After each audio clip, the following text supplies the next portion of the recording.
Hey YouTube, Common Collector here, and today I'm bringing you guys a quick update to my hero deck profile because Fusion Destiny is finally back at 3 copies. We just got the new 2022 October ban list, so really excited to be able to bring you guys this updated profile. Hopefully this deck will be seeing a little bit more play in the near future, and so we can be able to bring DPE back to the format. Even though we don't have Anaconda, this deck is plenty powerful. So let's get right on into it. But just don't forget to subscribe to the channel if you guys haven't already. Like the video, and just make sure that you guys check out all of my other hero videos and stuff.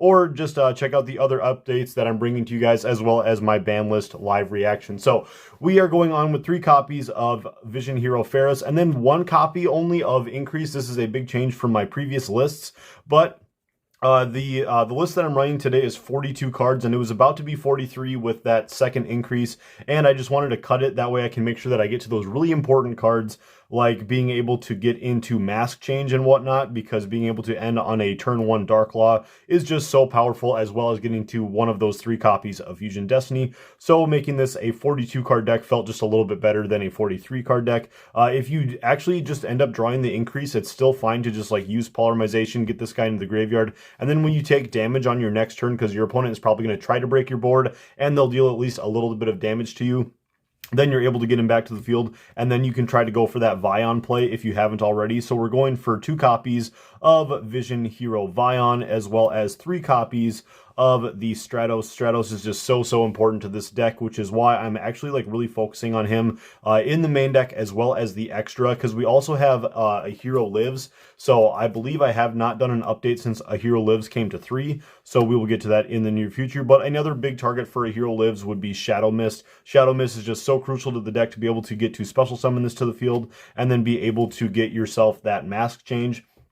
So generally this is what you want to try to go for, because Dark Law is just such a good card. 1 copy of Liquid Soldier, and then 1 copy of Honest Neos. So this is another card that could have been cuttable, but I honestly just really like Honest Neos, because if you have just an extra search at the end of your turn, he's a really nice way for you to like protect DPE if your opponent's just trying to battle over it or something. So in general, it's just really nice. It's helpful for closing out games, and I got rid of the Malicious Bane in the extra deck, just a little spoiler for you guys. So being able to dole out that final damage is really nice, because we don't have the Bane to do it anymore, and you know, just having another powerhouse in the deck is really nice.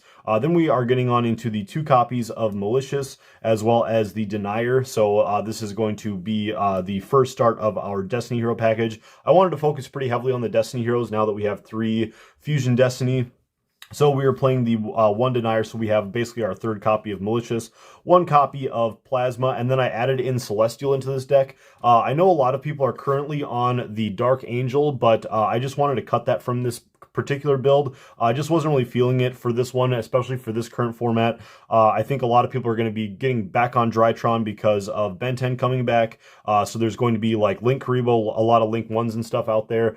So overall, there's just like a ton of ways to remove the Dark Angel off the field. If your opponent is playing anything like Tier Limits and stuff, they have Super Poly. Well, I guess Super Poly would end up getting negated, but there's just a ton of different ways. If you're a Sprite player, all they got to do is summon out a level 2, and then they can go into the Link 2 monster with the Dark Angel. There's just a ton of ways to remove this card, so I don't feel too confident in playing it, but it is a card that I am going to be putting into my side deck from now. So Dark Angel, really solid for the side deck, I think, but not into the main deck. I just did not feel comfortable putting it in here. And then for the card, though, the reason why we are all here is 3 copies of Fusion Destiny. This card is just super duper good, super awesome to be able to special summon out DPE to your field, and then you're just going to have a card that's going to be giving your opponent a really hard time for every single turn, because you're going to be able to bring him back. Then we're going on into 3 copies of Mask Change. Mask Change is just also super crucial. Then for our next of the fusion spells, we have 3 Super Poly. It's just super duper good for being able to break through boards. 2 copies of Polymerization. This is another change from my previous build. Because we are playing the Celestial in here and playing just sort of another brick, I just wanted to have Polymerization in here just as another way to sort of clear up hands. In case you ended up drawing a hand that was like Denier, Malicious, and Celestial, at least you can Polymerization and get your get something on the board.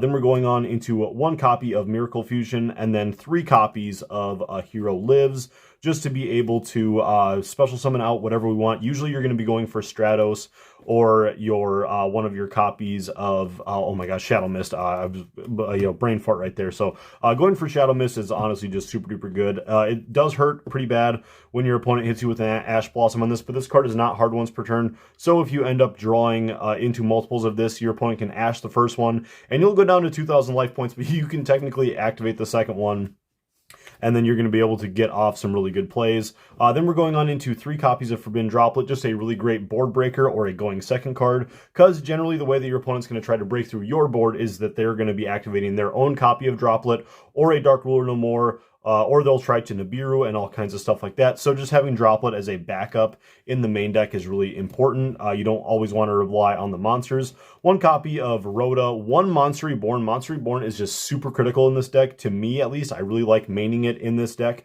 because you always have ways, like if you Foolish Barrel a Shadow Mist to the graveyard, then you're able to use Monster Reborn to bring it back. As well as, like, if your opponent finally finds a way to get rid of your DPE and they're able to remove it off the field by not destroying it by battle or by card effect, then you always have the Monster Reborn to be able to bring that back, and now they're going to have to deal with that threat again. There's just a ton of different ways that Monster Reborn can really save you and get you back into big combo plays. Then we're going into 1 copy of Called by the Grave to make sure that we don't get ashed, and then our 3 copies of Infinite Impermanence. So this is going to be the 42 card main deck. Now let's get on into the extra. So for the extra, we are playing the 1 copy of DPE. You got to be playing this card. It is just so good, so nice. Unfortunately, we no longer have Anaconda, but still this card is really good. If this card is destroyed by battle or by card effect, you get to basically bring it back. So I think I did misspeak earlier when I was talking about how Elemental Hero Honest Neos is really good for this card, but if it's destroyed by battle, you still bring it back on the next turn. But yeah, I still really like how all of these cards really synergize together. Getting on then into 1 copy of Dangerous, as well as 1 copy of Dystopia, just for helping to break boards.